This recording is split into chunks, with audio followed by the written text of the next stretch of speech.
sending this by email. All of these wonderful people, we're just so glad you're able to come to Atlanta. Again, my name is George Greenidge. I'm a PhD student here at Georgia State, and we have a little great presentation for you, right? So please, Dr. France, will you give us a warm CASA welcome to everybody? I would love to. Welcome home.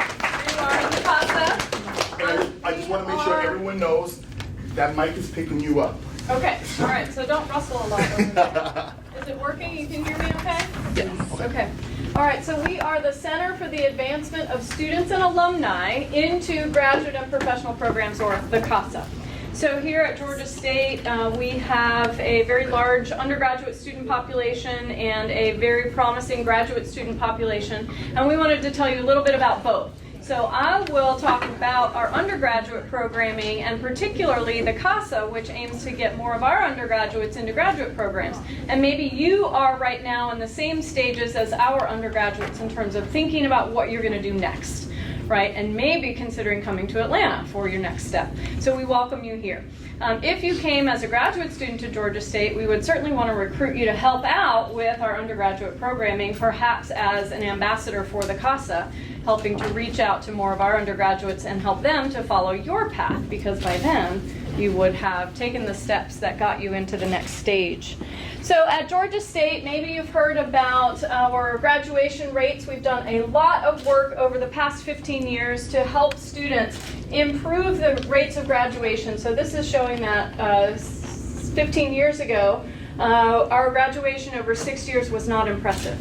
But we put into place a whole lot of programs like supplemental instruction, team learning, other kinds of summer success academies and freshman learning communities, some of which you probably have access to, TRIO among them, and other research programs that help students stay engaged in their work and maintain good grades and graduate on time, or at least in 6 years or so. And that has really boosted our graduation rates. And if you look at students who left Georgia State, transferred out, and graduated elsewhere, we're up at almost 80% of our students graduating, so finishing that bachelor's degree, which is fabulous. And there are no disparities across individuals who self-identify in a couple of different racial and ethnic categories. Yeah? I'm sorry to ask a question. But, okay, so I'm looking at the graph and I see that today in red. Right. And then I see a today in green. Right.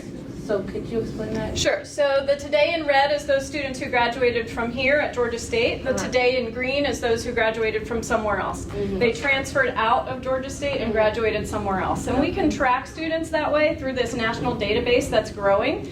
It's called the National Student Clearinghouse. So we can ask about students who went here. The National Clearinghouse can tell us, did they go somewhere else and finish a degree somewhere else? So that lets us keep track of students. It's not perfect, but it helps out so that we know what's happening, and we can keep an eye on people even after they leave here for some reason or another. So it's been great to be part of that kind of programming, but here's the downside for Georgia State. We have over 45,000 students we've tried to track after they finish their bachelor's degree here, and we think that only about 3% of them have gone on to earn an advanced degree in these categories: the Juris Doctorate, the Medical Doctorate, or the Doctor of Philosophy, PhD, in any field. And so we're trying to welcome students to consider these paths. And that's maybe why you're here, considering your path after graduating with your bachelor's degree. What comes next? Is it possibly a JD? Is it possibly an MD? Is it possibly a PhD? And we think that diversification, so having more students from groups that are traditionally underrepresented in the earners of these advanced degrees, will help our society.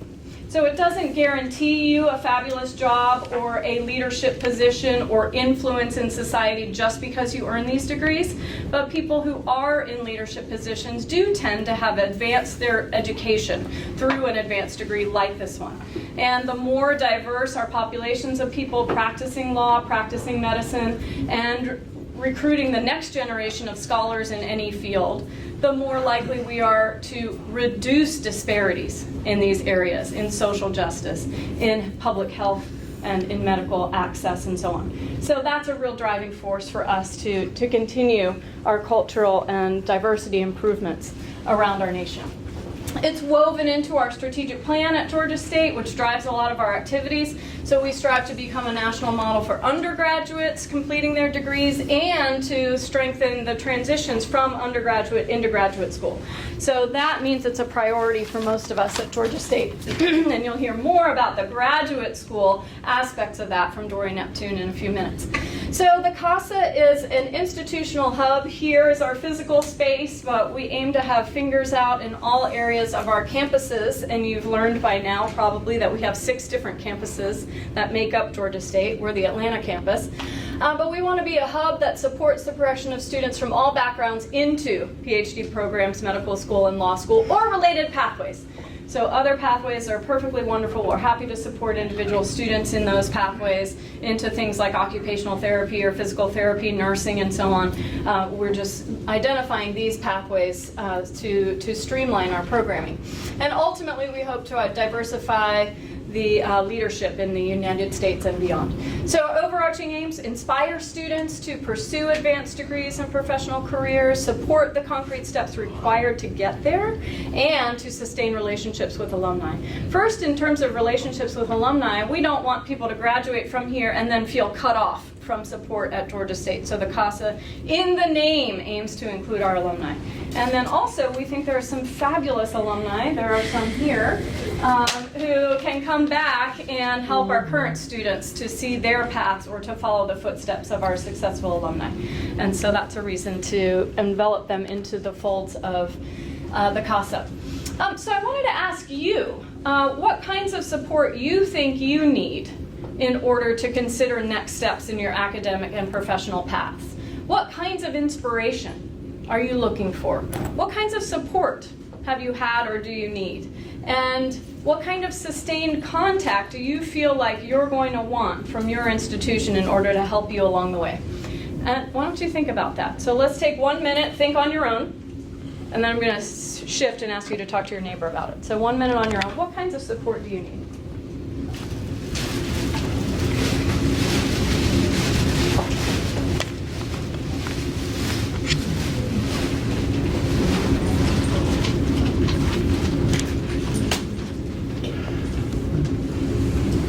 Thinking of the top 3 things, maybe 1 in each area of inspiration, support, and sustained contact.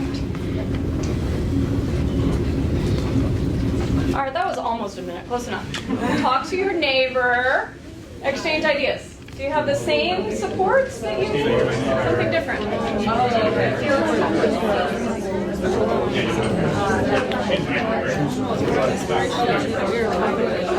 just trying to make sure.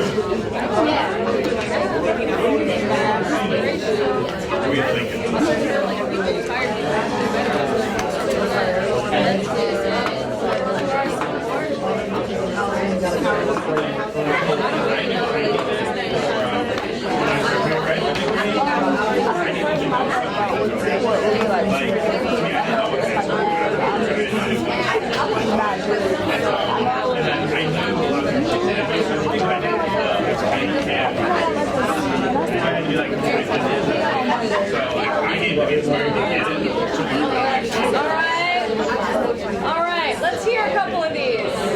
What sorts of support elements do you think you need? Affordable housing. Okay, all right, let's get a place to live, to be That would be the comfortable. one for Okay.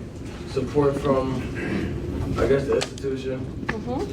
Okay, so that the dorms are affordable, or at least neighborhoods around the campus are affordable? Good, Oh, yeah. all right.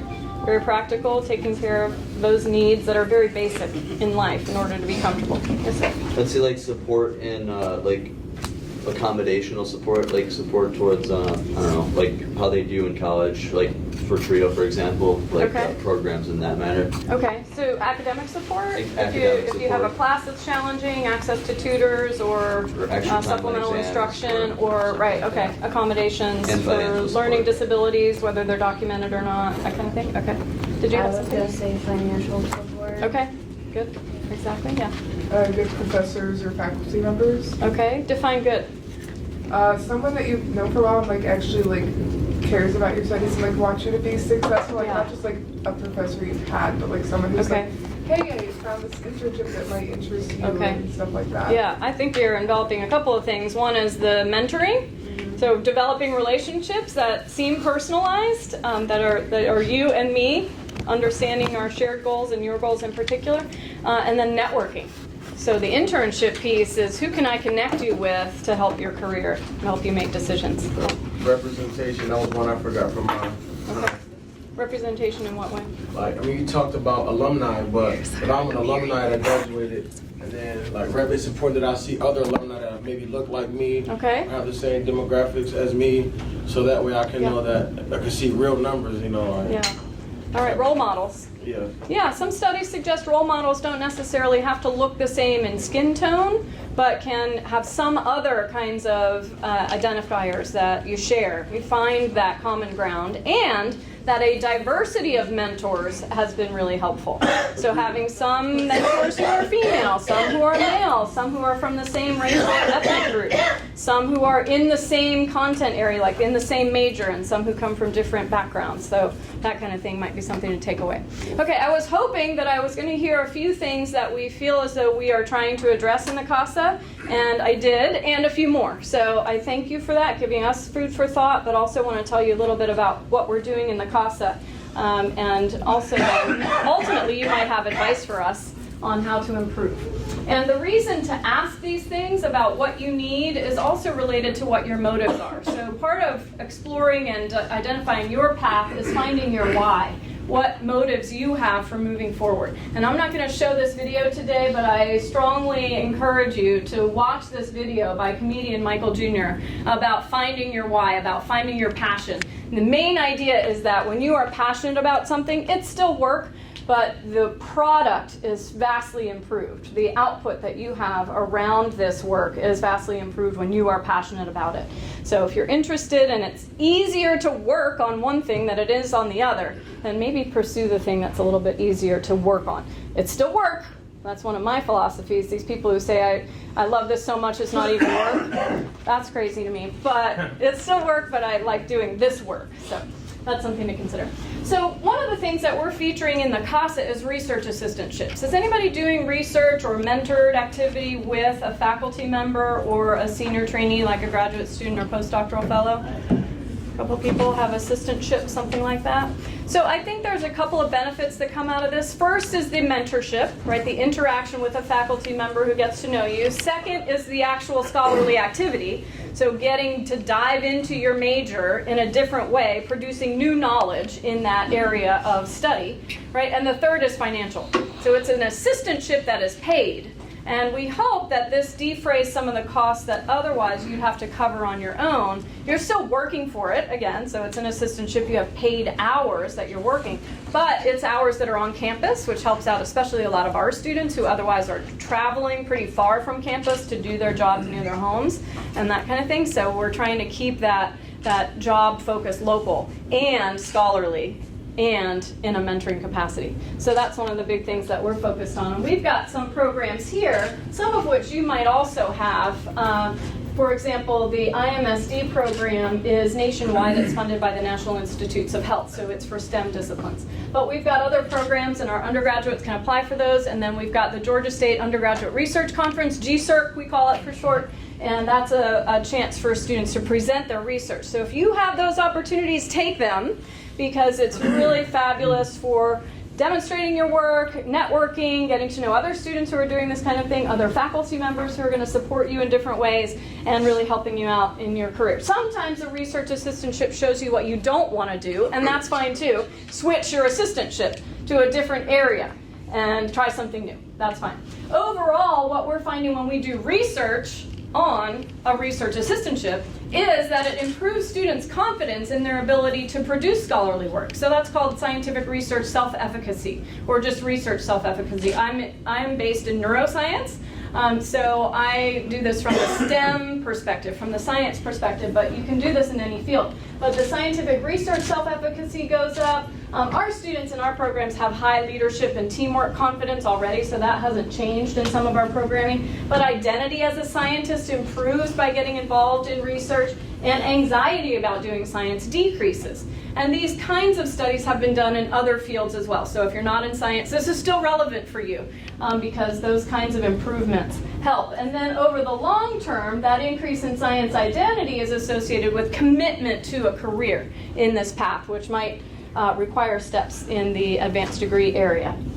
One thing we've been addressing is in this academic prep area, getting ready for standardized tests. So still a lot of graduate programs require the graduate record exam, or med school has the MCAT, law school has the LSAT, and so on. So we've got programming to help students get ready for that. Probably TRIO does as well.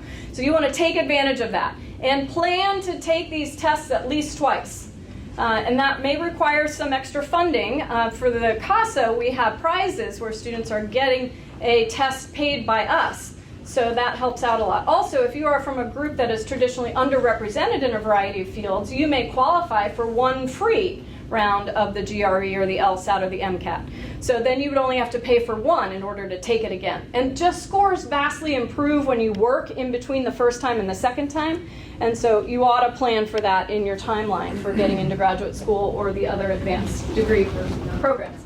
We're also doing professional development workshops, so helping students recognize the importance of all of those traditionally called soft skills, so things that are outside the discipline, like outside your major, but still super important, like networking. Finding out how to plan for meeting your academic and your professional goals and what steps are going to be required, like when you're going to have to take the standardized tests and stuff like that. So we've got a series of workshops on those kinds of topics as well. One of the things that I think makes us unique at the CASA is that we are seeking students to invite in. And we've got one here today. So we have looked at academic records at Georgia State and asked what students have these high academic records that predict that they might go on into graduate school. And then we're taking those names and asking their professors, do these students also show a spark of curiosity or motivation or a persistence that might suggest that they want to go on? If yes, we're going to invite them in. And then beyond that, no matter what the record is, are there students with high potential talent in your classes? Can you show us or point out to us some students whom we should invite into the CASA, regardless what their transcript looks like, because that's not always reflective of who you are and who you might become. But can we bring in those students whose records may not show all of their potential and help them develop that potential to proceed into these leadership positions ultimately in their careers? And so that's a nomination platform that we're working on. And we're doing this online with a series of surveys, so making it digital, but we also have cards just pass out to faculty members. And those faculty members then can write to individual students and say, hey, I think you've got what it takes. You should go in and talk with somebody, and you can come back and talk with me, but you should go talk with somebody in the CASA about getting into grad school, med school, or law school. We're increasing in awareness around the campus. Becoming an ambassador right now is focused on undergraduates. If you come here, please come back to us and become an ambassador for us in the CASA and demonstrate. One of our ambassadors. Yes, and that Brianna is one of our ambassadors who was with you today, so that's fabulous. And so really in the CASA, we are hoping to support student progressions into fabulous and satisfying careers. Thank you.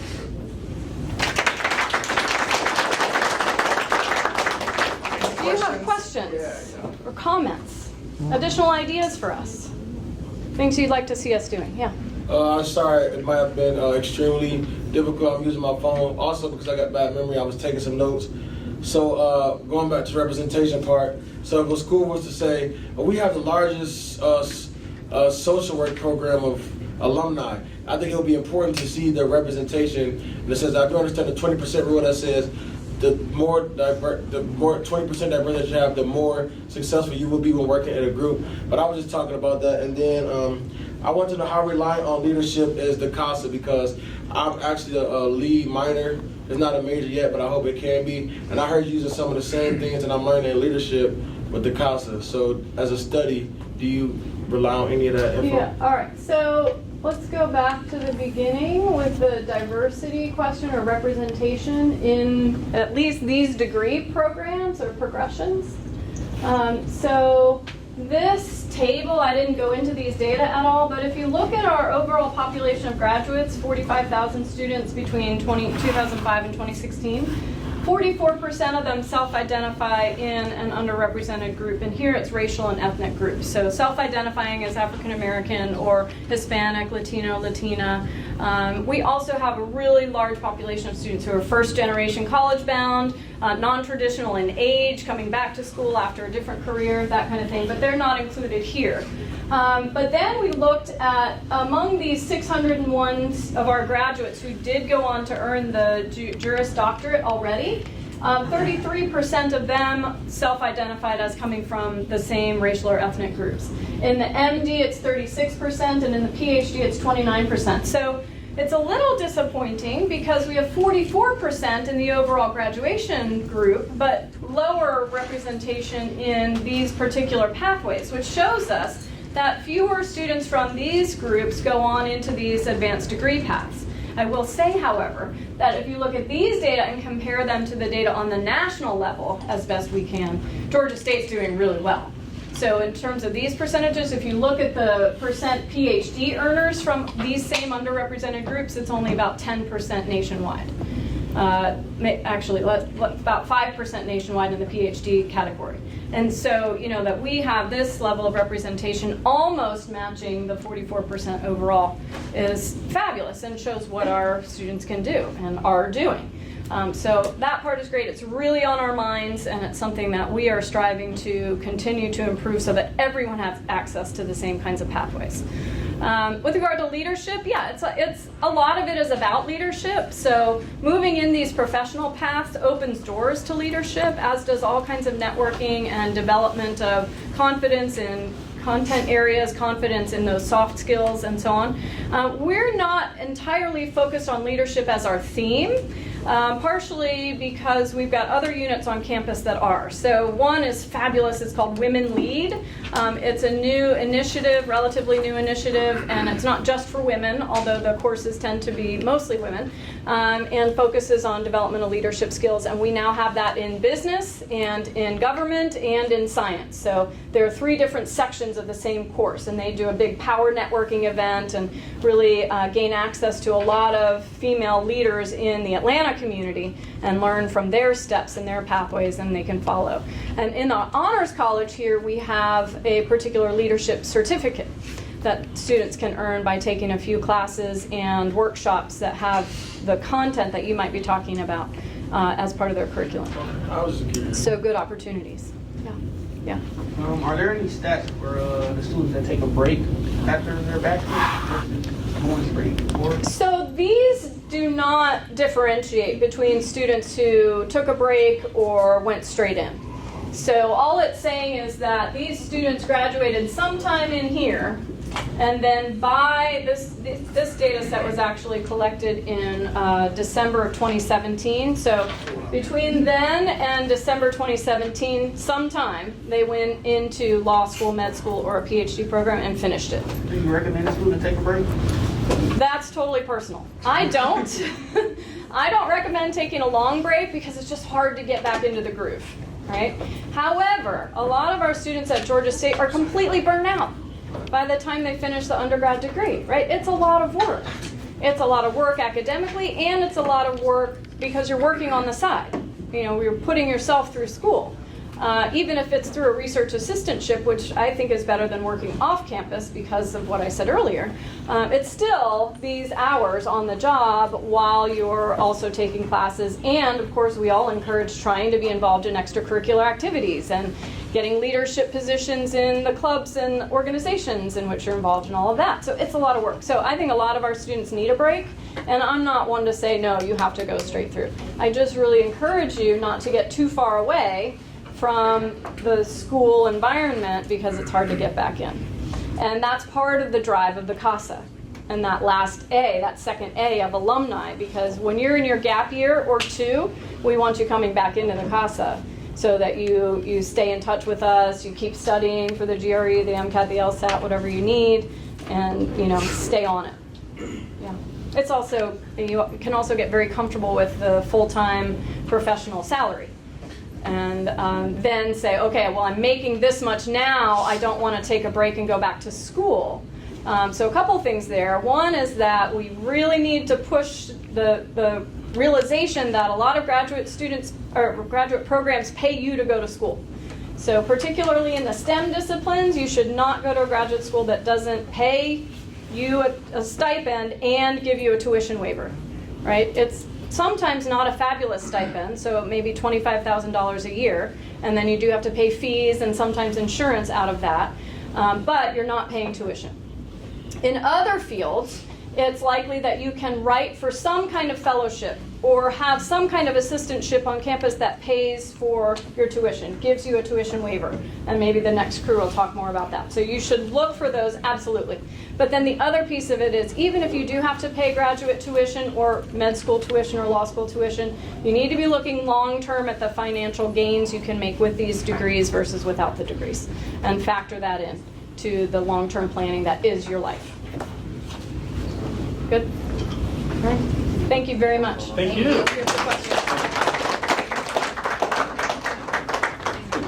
Okay, quickly, we just want to let you guys know, if anyone needs to go to the bathroom. Thank you. All right, there's, It's 2 lefts. thank you. You got it. Take a lap. We've been in office for 2 weeks and we still don't know. All right, so thank you.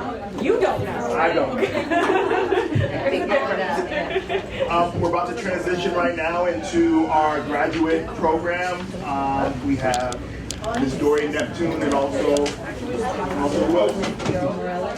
Carol. So we're going to give you like 2 minutes to run to the bathroom if you need to, and then we're going to start, and then we have after them, and we do like 25 minutes, and then we're going to do a small like 10-minute graduate panel, myself and some of the graduate students are going to talk. Okay? I'll give you guys little parameters here and so on.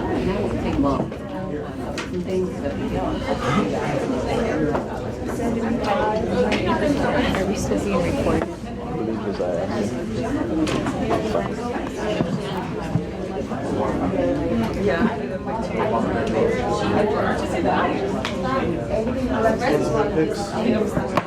I'm trying, but my memory is really horrible. Okay.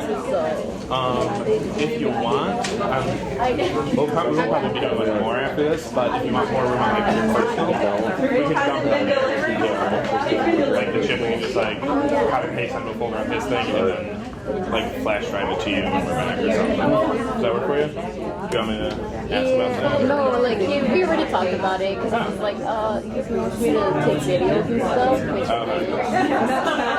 now I feel like I have to like more than one speaker. Well, I mean, he has his laptop here. Do you just want to like, jump in now? All right, right. I don't know how Or just like the trio ones. whatever. I mean, we can just get a flash drive and everything on it too, yeah. We have so many flash drives in the office. I would try. That's the level that we're at.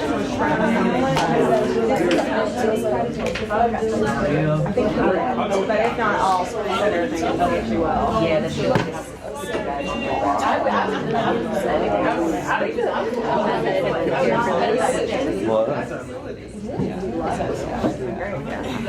Give me No,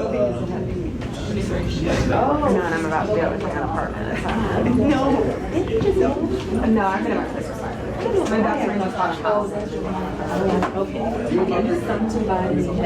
Yeah, she's literally just getting a new driveway for us. Oh, that's the most exciting part of my life today. So I've got mud boots in my car, because all the rooms have been so bad. Yeah, it's been fun.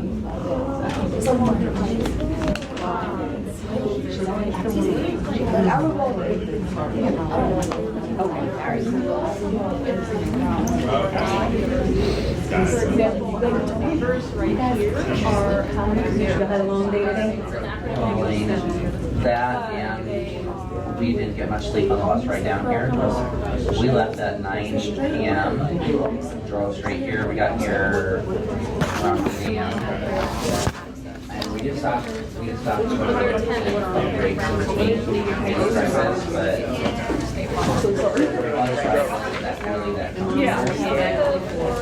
Sorry.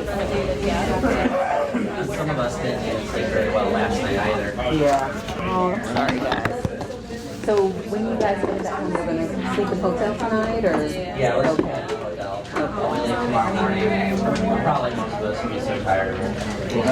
Oh yeah, yeah, definitely. Okay, y'all, we're about to start right now. We're just gonna have you have to fill in with your friends and your colleagues. We're about to start. Yeah. We're about to start real quick, So, everybody. this is like information overload, so I won't, I'm gonna breeze through this because I want you guys to be able to ask questions, and our grad students wanna talk to you guys. That's who you really wanna talk to and get their perspective. But my name is Dory Neptune, and I work in the office of the Associate Provost for Graduate Programs. And my colleague here, Carol, you wanna introduce yourself? I'm Carol Morales. I'm working in the Graduate Admissions Office, so I have any answers you need about applying. Yeah. So, all right, let me go ahead and get through this. So, graduate degree. So, I myself, I have a master's degree, and it has definitely served me well because I started out as a psychology major. Any psychology majors? I thought I saw some on the list. Okay, so you know, like certain majors, you know, you really have to kind of continue forward, and because master's degrees are an entry-level expectation in many fields, and there's a lot of benefits to getting a graduate education. So we found, with a master's degree, your median annual salary can increase as opposed to just having a baccalaureate by $11,000. And then if you get a doctoral degree, which we've seen an increase in people getting more master's and PhD degrees, you can increase your earnings by about $27,000 versus just having a baccalaureate degree. And there's a lot of health benefits associated with having an advanced degree as well.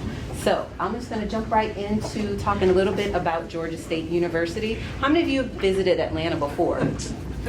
Okay, all right, so several of you have already been to the city of Atlanta, and so for those of you who've never been, welcome.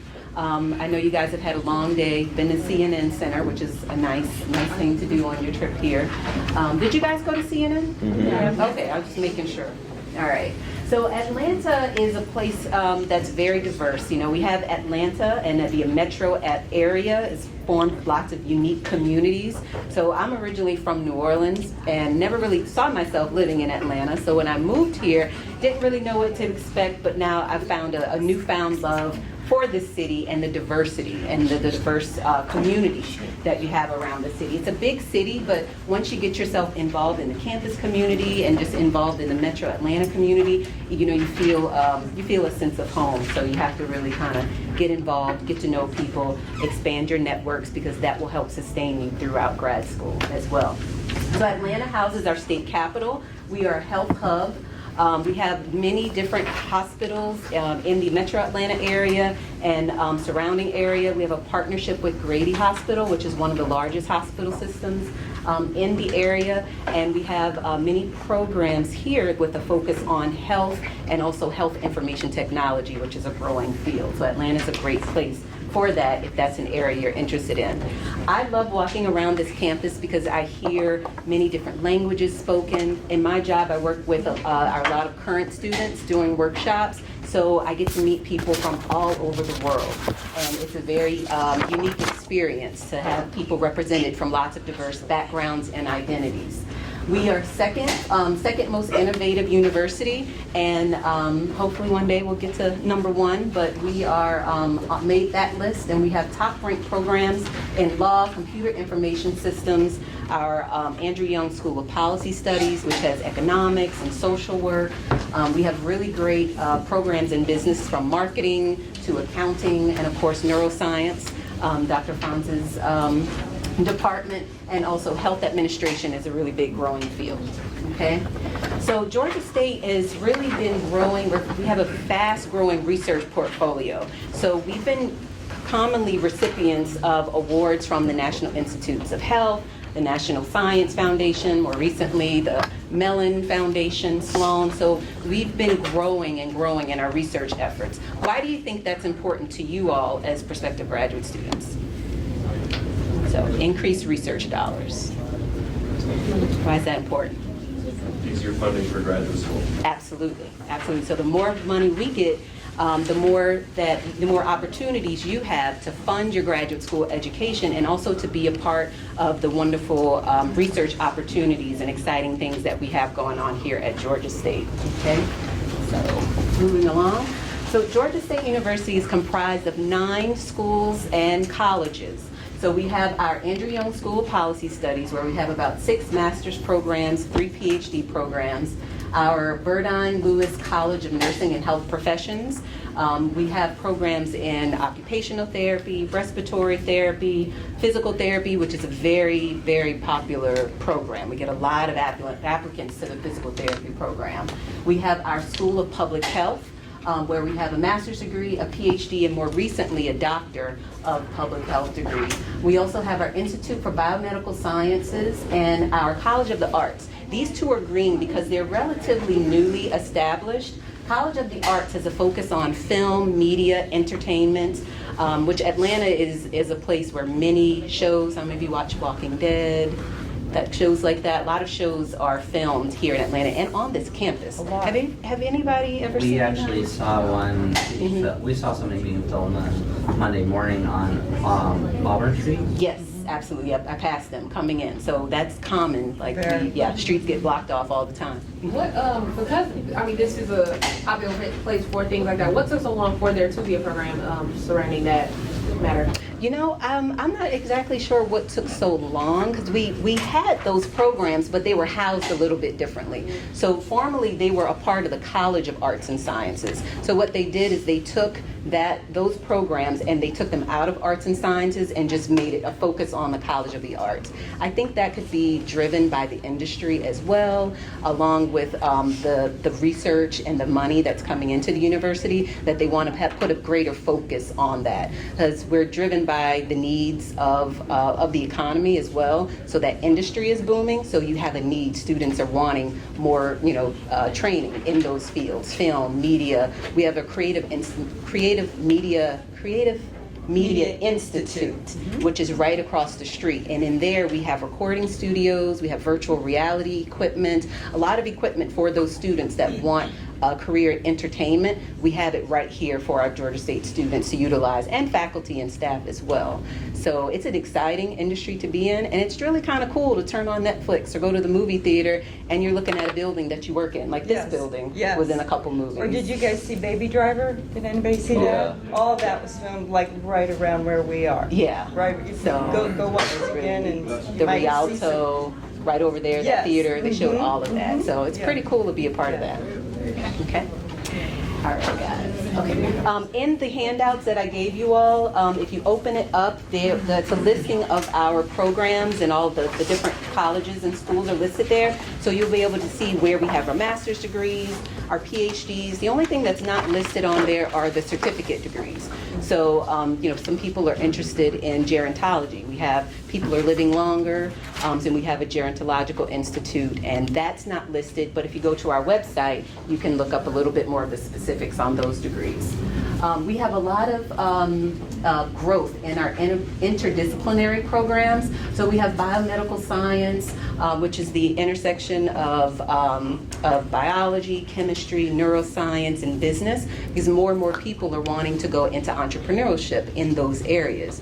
So we have that interdisciplinary degree. There's been a lot of research and a kind of a boom in the big data area. So we have our Masters of Science in Data Analytics. And next month, we're going to bring in a guest speaker. Her name is Kathy O'Neill, and she's written a book called Weapons of Math Destruction. And I heard her give this talk, and it was really cool. She talks about big data and ethics, and how if you're going to be using data and analytics, what the ethics are involved in all of that. So that's pretty interesting. Dory, the Masters of Science and Analytics is now a STEM program. Yes. So do you all know what STEM programs are? Yes. All right, I'm just breezing through. Dr. Franz mentioned graduate assistantships. The thing about graduate assistantships is sometimes you can get them, of course, through in the department that you're applying to. So they'll offer, tuition waiver and a monthly stipend for you to do research in the department. But you can also get assistantships in non-academic departments as well. So our department, we employ 2 graduate administrative assistants. So we give them a tuition waiver, and they've been working on the higher education side of things. One is a chemistry major, and the other is a major in the English department. 2 very different disciplines, but just kind of letting you know that there's other ways to get assistantships as well. So if the department, doesn't, they have limited funding, there's always different routes that you can look into as well, okay? We have a fellowship advisor, her name's Katrina Hells, so she focuses on meeting with students to find prestigious fellowships, scholarships, and awards to help fund and supplement your graduate education. So the support that we have here on campus comes in the form of money, comes in the form of workshops, and also we have an Entrepreneurship and Innovation Institute that focuses on entrepreneurship and innovation in the life sciences as well. We have a lot going on. Okay, so our Second Century Initiative is an initiative where we brought in faculty, and that faculty employs graduate assistants to work in all of these different hubs. So big data, obesity reversal, neuroimaging, neurogenomics, primate social evolution. So this is another opportunity for recruitment and for funding your education. So here on campus, we have a lot of resources for graduate students. If you go to our website, graduate.gsu.edu, you will be able to see all of the events that we've done. So we have a big graduate student orientation to make sure you're ready and all the questions you have when you're starting graduate school are answered. One of my favorite events that we do a graduate student write-in. So we sequester graduate students willingly in a room where they just sit, write on their thesis, dissertation, their manuscript, and we feed them, we bring in guest speakers, and it's just a time for them to block out the world, block out their lab, or whatever's distracting them from getting their writing done, and sit and write and not have to worry about where they're gonna get their coffee or anything like that. So we offer various professional development workshops, and you can go to our website and take a look around, because that's an important part of thinking about grad school. It's okay, if I'm coming to your school, how are you going to support me through the process? So we have students here that have received numerous awards from the different fellowships. So we have neuroscience, criminal justice, psychology students who've received National Science Foundation awards. We have a student in neuroscience who won a 2-year, $83,000 dissertation award from the National Institutes of Health. Also another psychology, a biology student, public health, and biomedical science students who received awards from the National Institutes of Health as well. And not just STEM, but there are also students that are in humanities who are receiving awards. We have one student who was received the Bourne Award. She wanted to study Swahili in Tanzania, so she got that award. And actually, she's a public health student. And this student in biology wanted to study Arabic, and she was in the global health program as well. So anyway, we have a lot of really great things happening at Georgia State for our students. There's a slide in here, and I will send these to Eric to send out to you guys. But just wanted to offer just some things to think about: graduate assistantships, grants, fellowships, and of course, dirty words, student loans. But you want to work this side first before you have to go to this side, okay? So I'll send these to Eric, because I know I'm just flying through these slides. Do you guys have any questions about applying to graduate school, like the application process? Go ahead. What's the best way to get a fee waiver? Best way to get a fee waiver for the application? For graduate programs? So most of the graduate programs run their individual fee waivers. So actually, if you contact the grad program directors, that's the best way to get a fee waiver for particular departments. Do you have anything you want to say? No, that's good. Okay. All right. Yep, that's good. Okay. Any other questions? Right here. Yes. Are there, for across the various different programs, do any programs have special admission requirements? How some schools require you not only do for in business a GMAT, but Right. essay, and an interview, but also they look for specific things. Yes, absolutely. So within our 9 different colleges and schools, if you have, let's say what's your program? I'm a business major. Business major, okay. So before applying, I would recommend going to our J. Matt Robinson, their website to look at the individual program, because there may be special requirements. Because you have basic things like filling out the application, doing your personal statement, exactly, GMAT, your letters of recommendation. But are you specifically talking about things to make your application stand out, or just? Well, I mean, like, you know, just things that are required, like some, I know like Emory requires you to sign like a pledge. Oh, you know, okay. for example, a couple other schools like that require you to, like, you know, like do special things. I mean, there's actually a couple schools I've seen with their graduate requirements require you to have some firsthand, you know, you not just have a bachelor's degree, but also you need a little bit of experience in the field that you're working in. So each of our schools, they may have like individual specialized requirements. The cool thing that you have when you're applying here is we'll give you a checklist. So you'll want to click on where you're going to apply to. So in your case, Robinson, click there, and you'll have to submit everything on that checklist. So it's really organized and there for you, so you'll know exactly what you'll need to submit. Carol, is there anything about the checklist you would tell them? No, the checklist is a great place to look, but also if you can go to the website for the degree you're looking for, sometimes they'll provide like what previous class averages were, or what's the best background for you to have to get into that, different aspects like that. So our websites are really good with providing information like that. I don't know whose hand went up first, but okay. What makes an application stand out to you, like from a commission standpoint? One that is completed, submitted before the deadline. That's the key. Make sure it's submitted before a deadline, and then completed. But most of the departments will let you submit something coming after the deadline. So the key is really to have it submitted by the deadline. That will really make it stand out. And then if it's completed and everything's done before the deadline, that will really make it stand out. I recommend really solid letters of recommendation.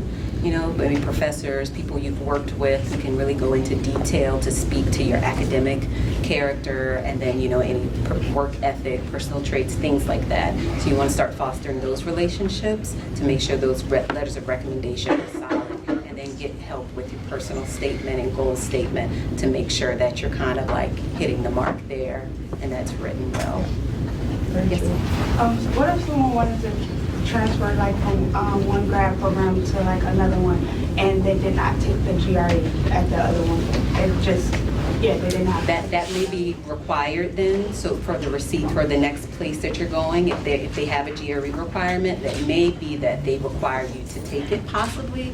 But I'm not sure. You'd have to check with that program. Yeah, that's exactly what she said. Yeah. So you probably have to take it, but then you can approach the department and say, look, I've had this much classwork previously, and approach the department. And they'll make different options for doing that.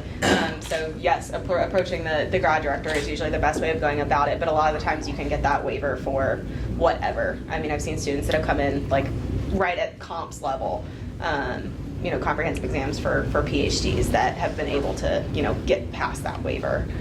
So it's just program dependent. Are there any graduate programs that are available online to take online? We do have some online graduate programs. I think there's a lot in education, right, Correct. Carol?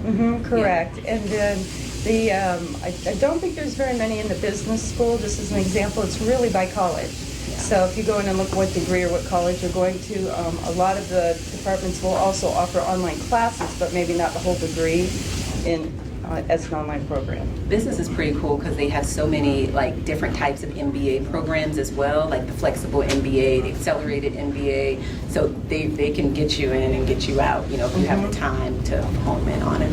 Yes. So I see that you don't offer my major for MBA like graduate school. How often do you add graduate programs? You know, it's kind of a long process of like creating new programs because it goes through like the Board of Regents for Georgia that has to approve new programs. So I can't give you a distinctive time frame. But what program is it? Speech language modality. Yeah. Oh, we do have that. We do have speech. Yeah, it's college ed. That's right. We do have. It's called something different. That could be. It's communication sciences and disorders. Yes. Yeah. Okay. Good. I was like, I worked with 2 of those students last year. Yeah. It kind of throws people off. It's not called speech pathology, but we do have that. Any other questions, guys? Yes, ma'am. Okay, so so I heard you talk about how the physical therapy program is very popular. So do you know how competitive? So is it like very competitive to get into? It's very competitive. So do you know like what undergraduate majors like you would have to graduate with to get into the program, or would that be on the website? It will be on the website as well. For physical therapy, I'm not well versed in that. Right, and that's where I have the minimum, and then you would go to the department, but sometimes there's prerequisites that you need to take to get into it. So obviously, if you have a science background as your undergrad, you might have it easier. But that's one thing I would want to say about our graduate admissions. If you call into graduate admissions, we have lots of contacts. So we'll get you a contact directly in the department for someone that you can speak to. Okay, thank you. Yes, ma'am. Is there like a checklist for like the process of applying for law school?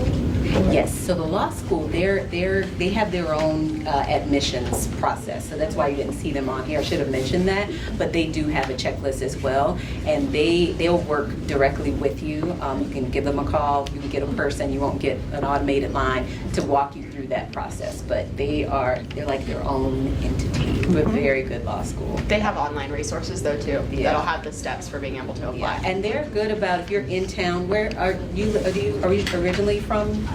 Yeah. Okay. But they run their own tours and everything, so they're like their own thing. LSAC, which is the Law School Admissions Council, also has a checklist. Yeah. So LAC.org, which is where you would do like all of your LSAT submissions and stuff like that as well. Any other questions, guys? All right. So I'm gonna get off stage and give it back to George. Thank you for your attention. You guys have been a great audience. We just got another like 10 to 15 minutes with 3 or 4 graduate students. We just want to just answer some of your questions about being in graduate school. So we're going to take these big, large chairs. You see 1 and 2. We're going to pull 3 of them and put them right in front of you. You guys ready? I'm going to take this one right over here.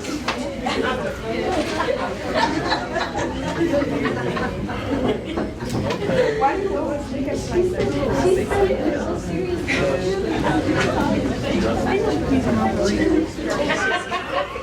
I don't need to stand. Let's say I can stand. You don't need to. I don't need to stand.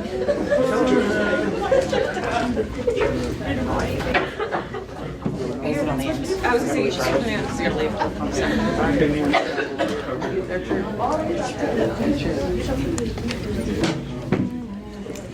Hi everyone, again, my name is George Chip Greenidge, a PhD student here at Georgia State University. Good to see you guys here in Atlanta.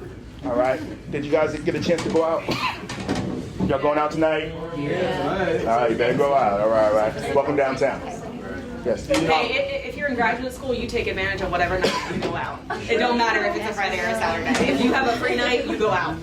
So I called up some of the people that are good friends of mine on campus to say they wanted to come and speak to you guys. So they took time out of their busy day to come here and say hello. So I just want to let you guys know that right here. Thank you. We're gonna keep you long because I know you have a long day, but we're just gonna be here just giving you just our basic where we're from, why we decided to go to graduate school, and just the basic things like that. We're not gonna go really too deep, but we really want to just hear your questions about that. The first question I have anyone here, who's gonna be the first person in their family to graduate from college? All right, that's beautiful. Who's gonna be anyone thinking about going and getting a master's? If you're thinking about who's gonna be the first to ever get a master's, you think in their family. All right, and who's ever thinking about getting a PhD? Wow. And you know what? I think with us, right? I think I'm gonna be first for PhD. I don't know. I'll be first for all of them. All of them. Yeah, me as well. So why don't we just jump right in, and we'll start with Bailey, who I work with here at the CASA, and just say who you are, where you're from, and what's your major. My name is Bailey Fairbanks. I am a PhD candidate in political science. So that's why I knew a lot about law school, is because I actually applied to law school as well. And I just defended my dissertation prospectus, so I will be finishing out my PhD in about a year. And like I said, I am a first-gen scholar as well. So. Hello everybody, my name is Clinton Boyd Jr. I'm a Chicago native. I've been here for roughly 5 years. And and I'm a PhD candidate as well, however, in the Department of Sociology. And yeah, and I'm also a graduate editorial fellow for the City and Community Journal, which is the flagship sociology journal for urban sociology. Hey, my name is Ashley Daramola, and I'm a visual artist. I'm an alumni of Georgia State. I graduated back in 2007, and since then I pursued a career in social work and psychology, and then I quit my job and decided to be an artist full-time. So now I run an art studio that's opening near the, I don't know if you guys are familiar with Atlanta, but it's in the city of East Point, which is near the airport.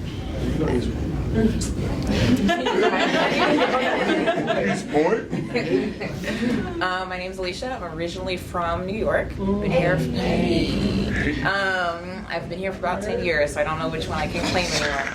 I'm a PhD candidate in psychology. My concentration is cognitive sciences. I'm not quite at proposed of dissertation, but I did just finish my quals, comps, whatever you want to call them, which was the best and worst experience of my life.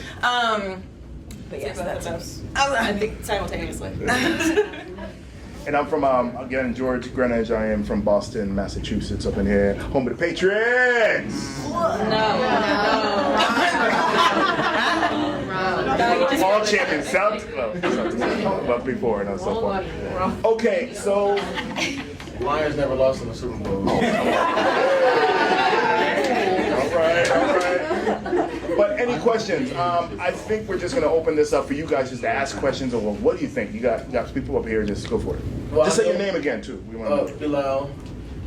I noticed that, like many have said, what's the difference between a doctoral student, a doctoral fellow, you know, that kind of thing? So Candidate. It depends on the program. But for the general part of it, so a PhD student is someone that's still taking classes. Sorry? A PhD student is someone still taking classes. So you, depending on your program, you have either 2 years or 3 years of classes. Sorry, my contact is freaking out, so I'm not crying because I'm nervous or anything. It's just having a moment. A PhD candidate, depending on your program too, is either somebody that has taken comprehensive or qualifying exams. And then a PhD candidate that's ABD, which means all but dissertation, which is what I am. Myself as well. Yeah, so we've defended what is considered our prospectus, which is our plan for our dissertation. And then you become a PhD once you have defended your dissertation. So, and then fellowship, really, a fellow usually has to do with money. Yeah, so. Please, just we'll go from the back. Go for it. Say your name too. Chocolate. That's my name. It doesn't have to be like long or anything, but what made you guys want to go to grad school? I'm not starting. I already answered the first one. I can be totally real with you. Being a first-gen student, I did well in college, and my only understanding of what it meant to continue education was law school and medical school. So that's where my trajectory began. I was like, well, I don't really want to go to law school, so I guess I'm going to medical school. I was a pre-med student as an undergrad. I did all my pre-med stuff. I took the MCATs. I graduated as pre-med. So all of you who think you're like too late and don't know, I'm the poster child for late and doing everything very late in the game. But I started doing research in a cognitive sciences lab at the time as an attempt to be a more well-rounded student for medical school. I thought I wanted to go into neurobiology, and I said, okay, neurocognitive, kind of similar. This can only help me. And so I got involved in research, had never heard of doing research as a career.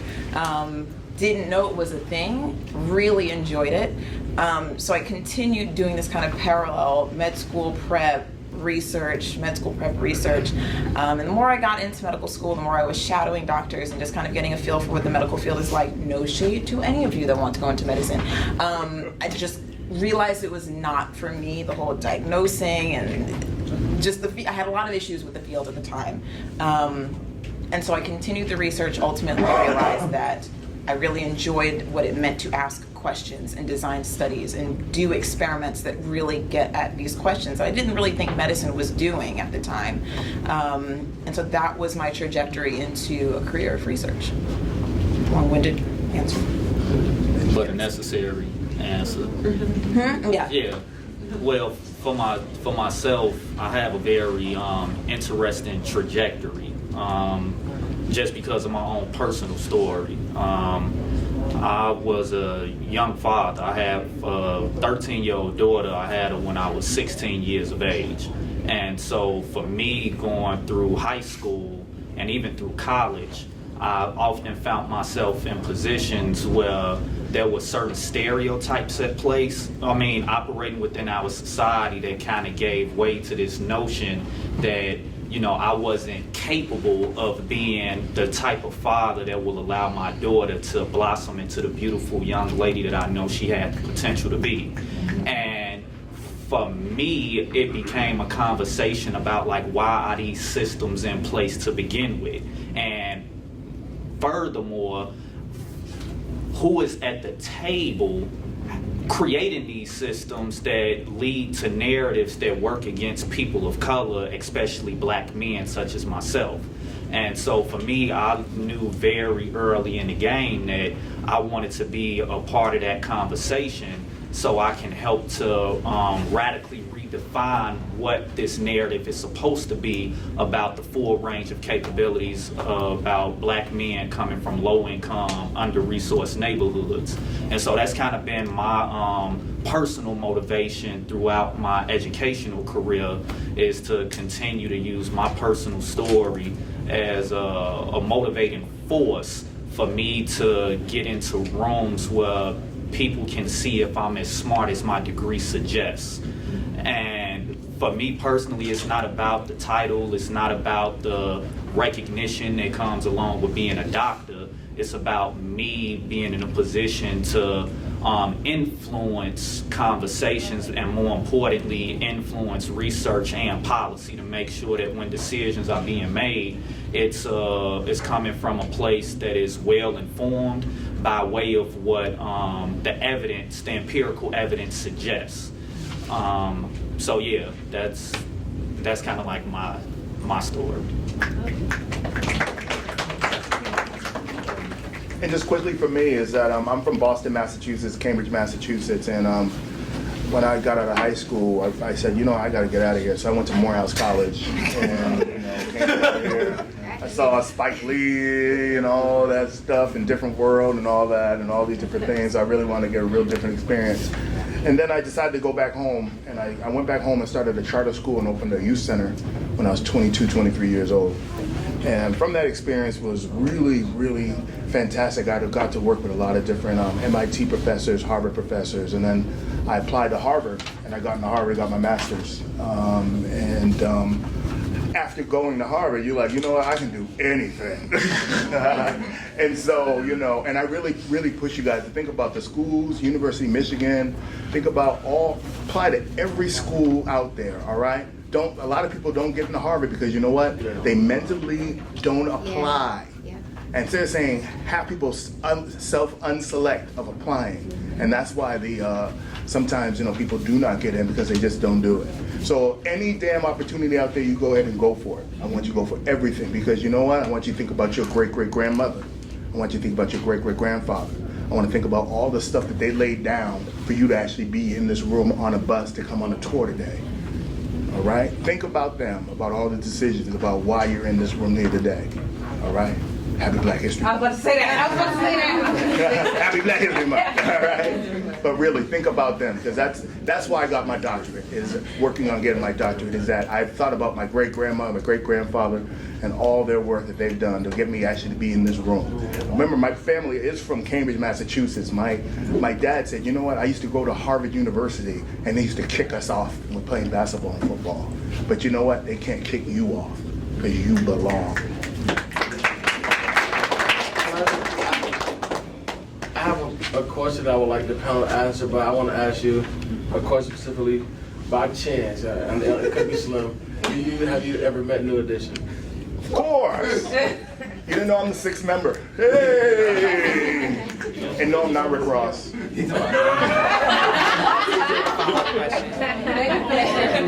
because I get it all the time. People take pictures with me all day. I'm not Rick Ross. There's two young ladies that are definitely right behind you. Hands up. So I just had a question. You know, when you take a test or like fail in class, what made you want to keep going even though like that milestone happened? Like, what motivates you to keep pushing, even if you fail the test or yeah, that is a great question actually. But I was gonna say, so everybody else did it. I actually, for graduate school, the reason that I ended up going, and I'll come back to that important thing, because that's actually what drove me to coming to graduate school, is I actually had a professor that sat down with me. I'd taken a couple of classes. I actually originally started at Clemson University for my undergraduate. I was pre-med as well. I was sitting in I got a special research fellowship working with a professor who was doing research on prostate cancer. And I was standing in a lab one day and I was pipetting some stuff, and I realized that I did not want to do this for the rest of my life. It sounded really, really awesome. And then I got a full-time job because I got kicked out of my house, and I lived in my car for a little while. And I got a full-time job and I moved down here to Atlanta for that job. And I did my undergraduate and I worked 3 jobs while I was doing my undergrad. And then I applied for graduate school, or I applied for law school and graduate school. And the reason I applied for graduate school is because I had a professor who sat me down after taking a class with him, and he told me, he's like, you ask the wrong questions to be going to law school. You don't ask the legal questions, you ask the research questions. And so that's why I ended up applying to graduate school. I took the LSAT I took the GRE 2 weeks after I took the LSAT. My brain has never felt like pudding as much as it did that day, except for when I took comps. And I'm not sure it's recovered since then. What keeps you going in graduate school is you always have hurdles. And I tell this to all the students that go into graduate school, is that graduate school's not a sprint, it's a marathon. And you're gonna have 100 different hurdles that you have to go through. And you're gonna feel super, super crappy for a lot of the time when you're in graduate school.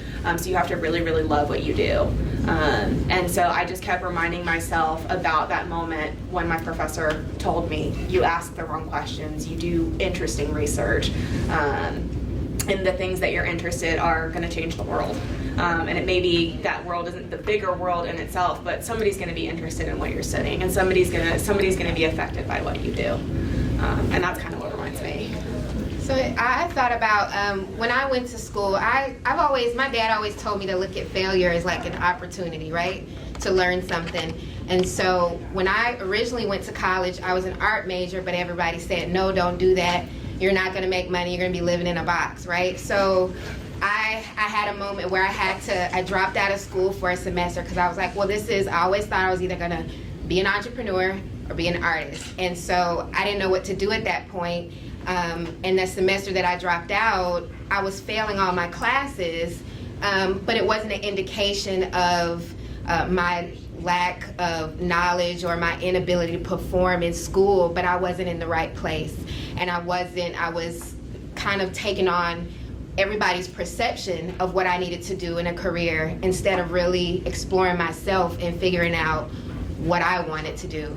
And so then I worked in social work, and I went to grad school because they told me they'd pay me more money with a graduate degree, and then they didn't pay me any more money. So that's when I decided that I need to figure out my own path, because I'm allowing people to dictate how much money I can make, when I can come and go, and that doesn't work for me. And so now I'm an entrepreneur and an artist. I think most applicable to me, so I'm one of those people, I finished my classes within 2 years, and not that it's not possible to fail an exam in grad school, it's the least likely of rejections that are going to get to you. So for example, the point of me doing research is to publish. That's going to be infinitely more painful. It has happened. I have gotten rejected from, I've submitted a manuscript, and sometimes you'll get a revise resubmit, which means we're not going to accept it right now, but you need to make some revisions. Sometimes it's a flat out rejection. They're so nasty. Reviewer number 2 will come for you. I know that doesn't mean anything to you right now, but peer review process, you have a bunch of people that are experts in the field that will review your work and say whether this is worthy of being published or not. And when it's not, they will come for your whole entire life. Whole life. And so whole life. And so for me, I definitely have to take a step back. Like, I look at my reviews, and sometimes they put me in a mood and they just get placed they get put aside until I'm ready to reapproach. As long as it's from that time. You know, From that time so period, right? exactly. 30 days. And so it's a cycle, and it's a learning how to manage critique and realizing that your negative emotions are totally okay. You're gonna have imposter syndrome. That comes up, it's such a buzzword in grad school where you feel like everyone else is smarter than you. Normal emotion. So my first recommendation always to realize that whatever negative emotion you're feeling, someone else is feeling it. It's totally normal. Wanting to quit, also totally normal. But that would be my best piece of advice, that realizing some of those hurdles happen, your negative emotions surrounding those things are also totally normal, and eventually you're going to be able to re-pick up your manuscript and revise something and resubmit it and watch a reviewer to review part. Also, go give her a snack. But also, you know, I really got to thank Clint. Really, there was in Clinton we had a whole crew. Anyone take statistics yet? Oh, if you're going into graduate school. All right. And I really got to thank Clint and Jonathan for, you know, really being team players with me when learning the statistics, because we would sit up, do one problem for 12 hours. One problem, 12 hours. And if you did one thing wrong, you have to do the whole thing over. So, you know, but having teams, like, you know, a lot of times we've been kind of taught, like, oh, you do homework by yourself. No. Like, no, that's right. Go ahead. Do that. You don't do that. But some people have been taught that. You know what I mean? How many people have been taught that? You do homework by yourself? How many of y'all have been in a group where you've just gotten completely screwed by your group members? There's that. I mean, that is. And how many of you hate your professors when you're like reading through a syllabus and you go, I have to do group project, right? 100 million times. So that happens in undergraduate. It's completely different in graduate school. You gotta rely on the people around you because no one else knows what you're going through. My mother still asks me every single day, and I've been in graduate school for 6 years. What are you gonna do? When are you getting a real job? What are you doing with your real life? Like, when are you gonna grow up? When are you gonna not be a student anymore? No one else gets it. So you have to rely on the people that are around you. And actually, those problem sets are how I met George, is because the political science department and sociology used to share a room for all of our graduate students. And there was this nasty old whiteboard that wasn't hanging on the wall. It was just like stuck behind this gross, awful couch that was also in that room. And I remember George being on the other side in these little carrels that we had, these cubicles. And I was working on a problem set and just cursing on this nasty old whiteboard. And he came over and he's like, you don't have a very nice mouth for a lady. And I was like, well, if you had to do the statistics problem that I'm doing right now, you wouldn't either, so. So you rely on those kind of people to be your friends during this class, I'm telling you. And George also would be on campus until like 2 o'clock in the morning, so, you know. That's right. Oh, please. You're next. Go ahead. So I can go? Yeah. Okay. Take the stage. Okay. Oh. Hello everyone, my name is Kina Ahmed. One half of an artistic and literary group called Ain't Afraid, and I plan on being great and doing great things with all you people in the room. But my question is, and bear with me because I really don't know how to phrase it, because I'm ignorant to this whole graduate school thing, and I don't have anyone in my family who's ever finished and completed college or even went on to get a graduate degree. Who can you go to about questions and things when you don't have your 9-to-5 advisor? I didn't have anybody to go to. I got online and I started my research online, and then I found professionals who were in the field that I was trying to get into, and I found somebody just willing to give me their knowledge because I didn't have anyone around me to give it to me. Also, you just got to do some work. You got to get out there and talk. I mean, you seem like you're easier talking to people. You really just, and people, you'll be surprised. People love talking about themselves. They love telling their stories. And no one is worse than academics. Yeah, oh yeah. And to know that you want some of their knowledge, they'll gladly give it to you. I was lucky to grow up in, by Harvard and MIT and Northeastern, so a lot of the professors would be in the community. So I would always go to community meetings and network, and that's how I met them, and they would kind of give that kind of advice. So going to community meetings and networking with people is also really great. Yeah. My grandmother had a third grade reading level, so I didn't have anybody at home either. My mom, she got pregnant with me, went right into the workforce. How many of you guys on your professor syllabus you see office hours and you go, I ain't ever gonna do that? How many of you? Be honest. It's fine. We've all taught classes in some form or another. Basically, I sit in my office hours at this point and work on my dissertation. Go to your office hours. Make an appointment, because like I said, academics love to talk about themselves. So if you go in there and you just go, hey, what's your research on, and start asking them a question, then you can dive into and start that conversation. So it may not be the easiest thing in the entire world, but asking them about their lives can open that door for you and create that relationship. My advisor, same thing, he had a very similar background to me. He was first gen, he worked in his bachelor's, he had a kid pretty young, so all these different things. So that was how we were able to relate. And now he's my dissertation advisor. You had your hand up forever.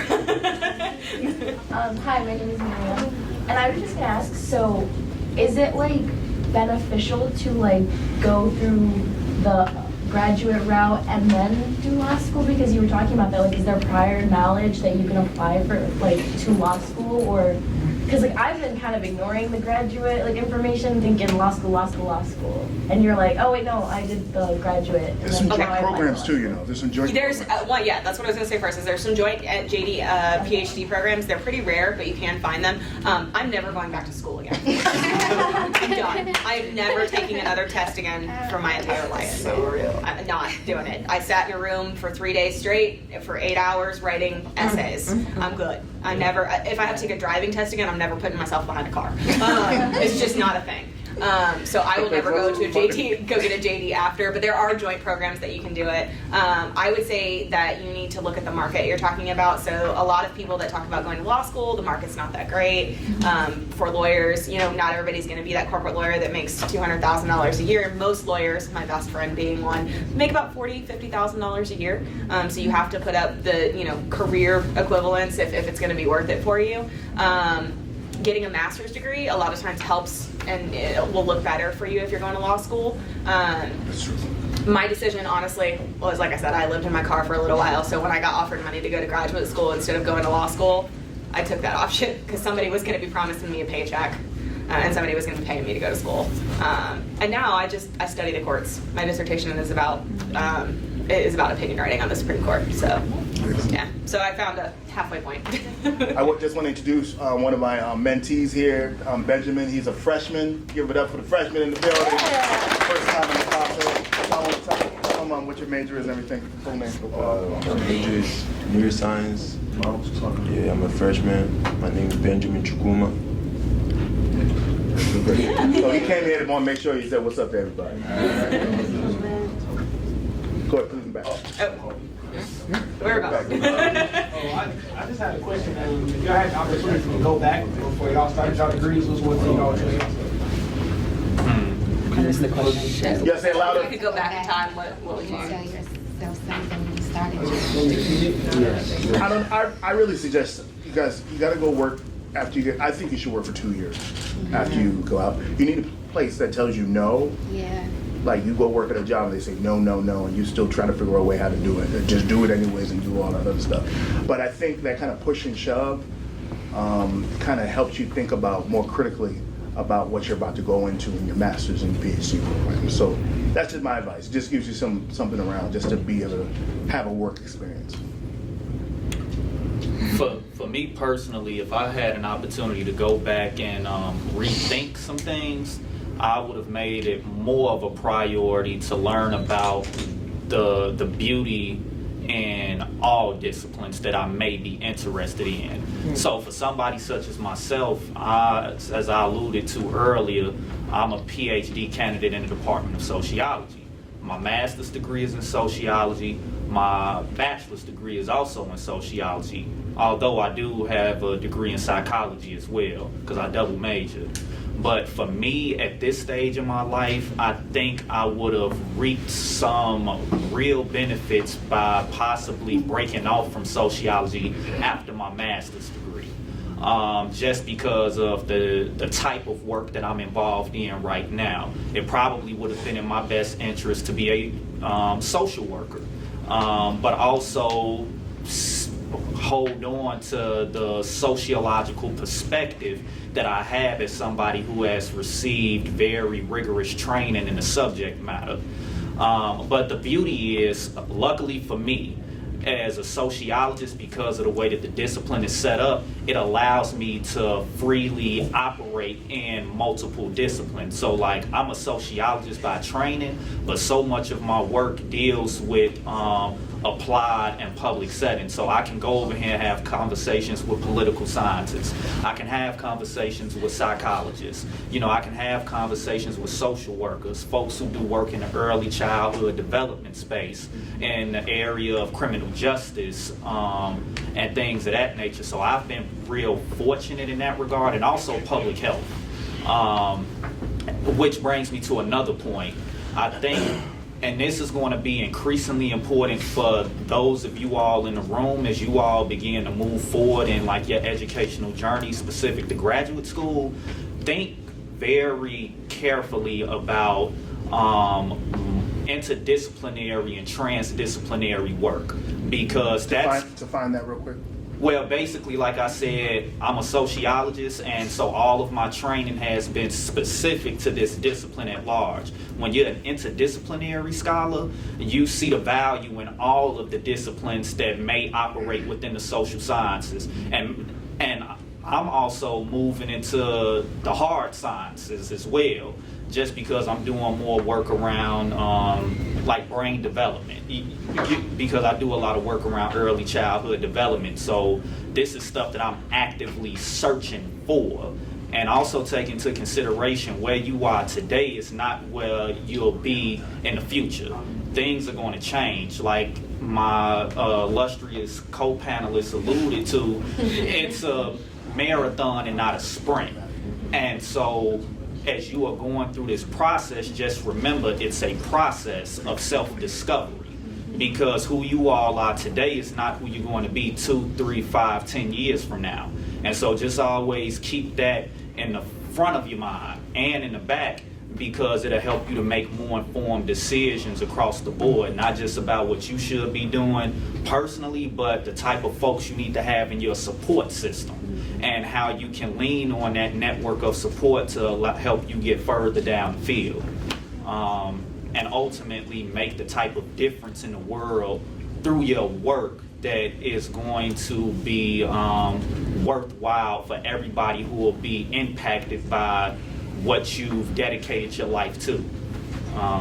Because I know we've had a lot of conversations about money. Money is definitely important. You know, you dedicate your time and energy into cultivating or further developing a specific craft, you want to be paid for it, especially given the fact that you spent money out of your pocket to get the education. But at the same time, understand that some people are so poor all they have is money. And so always try and make sure you understand why you're doing what you're doing. I see a hand right here, and then we're gonna close it down, because some of us will stay a little bit, because I want you guys to get a good hour and a half break. I was just going to say, there's not enough coffee in the world for graduate school. And then self-care. Yes, that's a Self-care. very important piece. Graduate school is all the time. You live it, you breathe it, you do a lot of things, but you have got to take care of yourself, like Alicia was talking about. Rejection, it's constant. I cried, I think, every single day the first semester of graduate school. It's different life. It's something, and I mean, like I said, I worked 3 jobs when I was an undergrad and went to school full time and did all this stuff, and there's nothing like it. I still love it, but there's nothing like it. But you have to learn how to take care of yourself. You folks have talked about building relationships with your professors and at the undergraduate level, so that you can have that mentorship, and you can ease the process of applying to the graduate position. For myself, I find the process of talking to a professor during office hours incredibly intimidating. It feels very unnatural, and I'm not sure what I should be saying or talking, because it feels kind of just very strange. And I was wondering what advice you might have for, I'm a freshman, by the way, what advice you might have for talking to a professor during those hours, just the things that you should be talking about. Some professors write many different articles. articles, write books, and so forth. If you find a professor that's speaking on campus at a different speaking event, or has an article that you really liked and so forth, those are good ways for you to actually meet the professor and learn the professor and all that. Instead of just going in the office hours and go, hi, I'm here. What's up? What's up? You know what I mean? I'm sitting here, you know. But try to figure out a way, and then figure out. A lot of times, professors now are looking for graduate research assistants. So some of them you get paid, some of them you don't. But sometimes you can leave at a undergrad with a published article. Maybe working with one of those professors. That's just my advice. Anybody else? And I think, one, you bring up a really important thing, just in general. As a even, freshman too. It's like, right, in graduate school we talk about power dynamics. You know, even as graduate students, when we want to have a voice, we still realize there's an authority versus subordinate, and so power dynamics are definitely a thing. I don't know what you want to go into, but I often recommend undergrads, particularly when they want to go into psychology, there's lots of labs that do research. So like I'm going into business administration and management, and specifically the fields that I'm interested in are hospitality, tourism, and entertainment. So I would check to see, I don't know how prevalent it is, I would check to see if any of these faculty members do work with graduate students in any capacity, because I would like to believe there's less of a power dynamic between you guys talking to me as a graduate student compared to you guys talking to a faculty member. I have a lot of undergrads that come to me first before wanting to talk to my advisor, because he's an extremely old straight white male and they don't always want to talk to him first. So they'll come talk to me and say, hey, I'd like to know a little bit more about the type of research that you do. And I would like to believe that that's kind of like a preemptive move before actually talking to a faculty member. We're gonna stay around a little bit because I want to close this down. So please, just talk to me. I have a couple of gifts. This is my campaign on campus. Wait to see my degree. All right, it's a little shirt and all that. We have a couple of postcards, but I only have a couple here. Who's a small? Who is? I'll go way in that corner. Ready? Whoever gets it, hey! All right. That was right. Who's a large? Who's a large? Right here. Hey! All right, and right now is who is a 2X? All right. Hey. Who's an XL? I do it. All right, right. Wait, nobody say nothing. That's my greatest minds is a community organization. And who's another XL? I'm gonna go way back here. Here you go. But everyone else, right?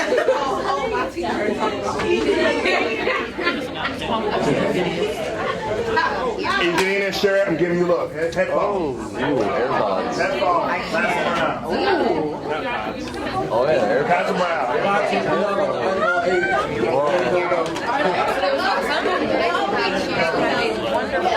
I have to run. And we have bags. Pass up the bags. Here, will you both pass up the bag? All right, good. Okay, cool. Okay, we'll be around for. Do you want to say what the next steps are for that? Hey, give it up for the panel, everybody.